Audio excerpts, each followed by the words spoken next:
What's up guys, Mike here, the Detroit Borg, and about a couple of weeks ago I took a look at the baseline 13-inch MacBook Pro, which wasn't terribly exciting because it didn't have the Touch Bar and Touch ID. This time we're going to take a look at a fully spec'd out 15-inch MacBook Pro with the Touch Bar and Touch ID. So if you're not familiar with the Touch Bar, basically it's an OLED strip that replaces the function keys from the standard Apple keyboard. So as always, the 15-inch MacBook Pro is quite expensive. This time it starts off at $23.99, but that gets you a quad-core Core i7 along with Radeon Pro dedicated graphics. But of course I went up a notch here and went with the 2.9 GHz Core i7 along with the Radeon Pro 460, which gets me 4 gigs of RAM for the GPU. You're also stuck to 16 gigs of RAM, but it is faster RAM at 2133 MHz. And of course we get even faster PCIe based SSD storage, and we're going to explore that when we compare them to the old model. So getting to the unboxing, in case you're not aware, this is now available in Space Gray, which is what I have here. That's the only new color. We still get silver as well if you want to go with the classic look. So lifting up the lid, the first thing we'll see here is our Space Gray MacBook Pro, which I think looks fantastic in this color. Of course, it's wrapped in plastic, and once we get that out of the way, we can go ahead and lift up the lid and remove the piece of paper that's protecting the glass display. Now, as you can see in this case, soon as you open up the lid, it boots up right away. That's a new characteristic of the MacBook Pro. Also new with the new MacBook Pros is the elimination of that classic Mac boot up sound. So now it's completely silent. There's also a slight tweak to the setup process here because we have a Touch ID sensor built into the power button. So this is a second generation sensor, which again is covered with sapphire glass, and it's pretty quick to set up. And because this is Touch ID, you can use this for payment, so you can set this up as well through the setup process. Now, before we dig into the details of the hardware, let's get to the accessories, including our packet, which includes some paperwork on how to set up and use the new MacBook Pro, in addition to white Apple stickers, which once again don't color match the MacBook Pro like they do with the MacBook. And of course, we have our new power adapter. So this is a USB-C device, which means we don't have MagSafe anymore. So the adapter itself has a USB-C port. It's no longer tied to the MagSafe cable. So if you break the cable, you don't necessarily break the power adapter, so you can buy them separately. Of course, the wall adapter is once again removable, so you can extend this with an extension cable or use an international wall adapter. And before you ask, you will not find an extension cable hidden underneath the tray, which is an old internet joke. Now personally, I've never been a big fan of the MagSafe connector just because it's very proprietary, so that means you have to replace it with an Apple accessory. The other problem is it just disconnected way too easily. But I do miss the LED indicator, which let me know when it's charging and when it reached full charge. But like an iPhone or an iPad, when you connect the USB-C cable, it does make a tone to let you know it's charging. So just like the 13-inch, the 15-inch is also thinner and lighter than the previous generation. In fact, it's a full half-pound lighter, which now measures at 4 pounds, which makes it a lot more portable, although it's still a pretty large laptop. Although the overall footprint is now much smaller and more compact than before. So when it comes to our display, once again, we have a resolution of 2880 by 1800 over 15.4 inches. That's good for 220 pixels per inch. Although these are the same specs as the previous panel, it is 67% brighter, and the display now supports the Cinema P3 standard for a wider color gamut. So colors are much more vibrant, and with that brighter display, we have deeper contrast, which gives you a lot more depth to the screen. And generally speaking, it looks a lot more vivid and definitely makes an impact.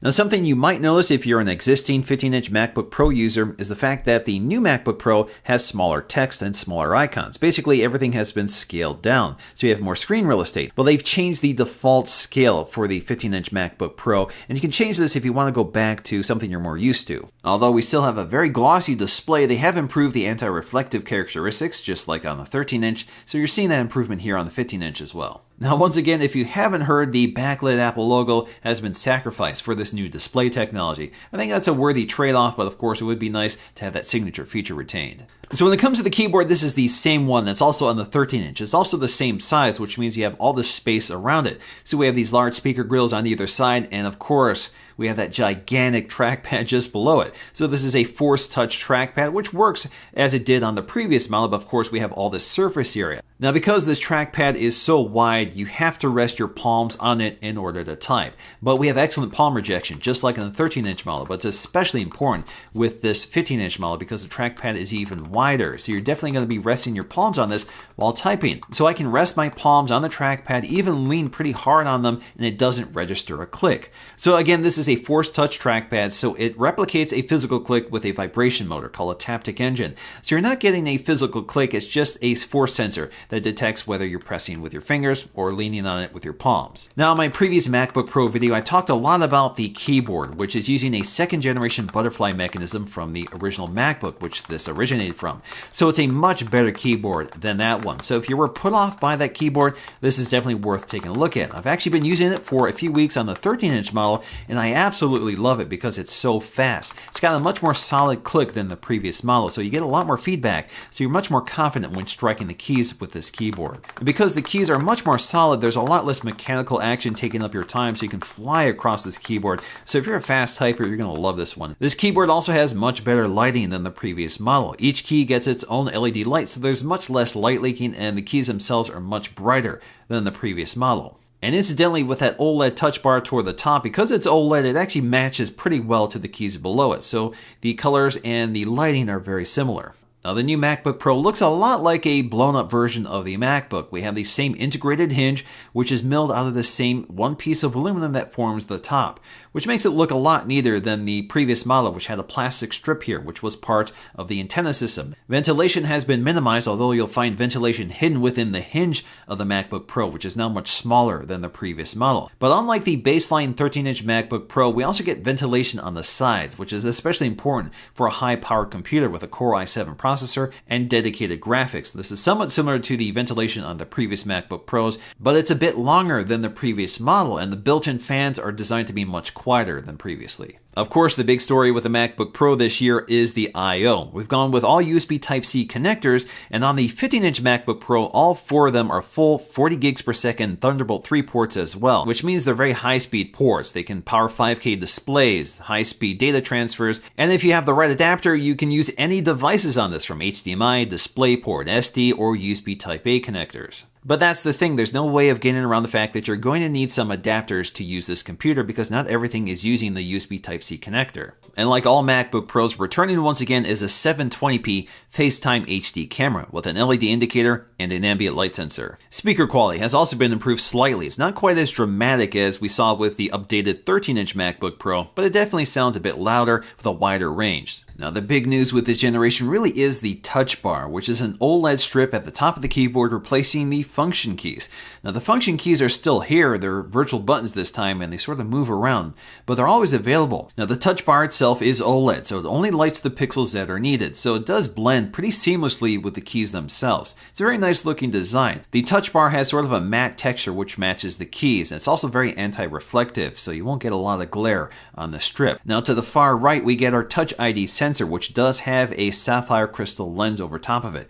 This is a Touch ID 2 sensor, so it's very fast and it works the same as it does on an iPhone. So just like on an iPhone, this is used to unlock your MacBook, and it happens very fast thanks to the Touch ID sensor. Now, this is also a physical button, so you use this to power on the MacBook or power it off. It doesn't put it to sleep or act as a home button like it would on an iOS device. Now, the function keys are still retained in the touch bar. They've just been collapsed off to the right side and can be expanded out as needed. So the touch bar is definitely something that will change and evolve over time, but right now the touch bar has a combination of the function keys we're familiar with and contextually aware software features, which adds an extra layer of user interface to the app you're looking at on the screen. So this constantly changes depending on the app. Now, if you don't like any of these features and want to go back to the traditional function row, you can do this under settings. Now, for the most part, I do like the features that the touch bar brings, and it's definitely a very slick piece of design, and of course I like the Touch ID that's built in. But what I don't like are the additional layers to often used features, such as volume controls.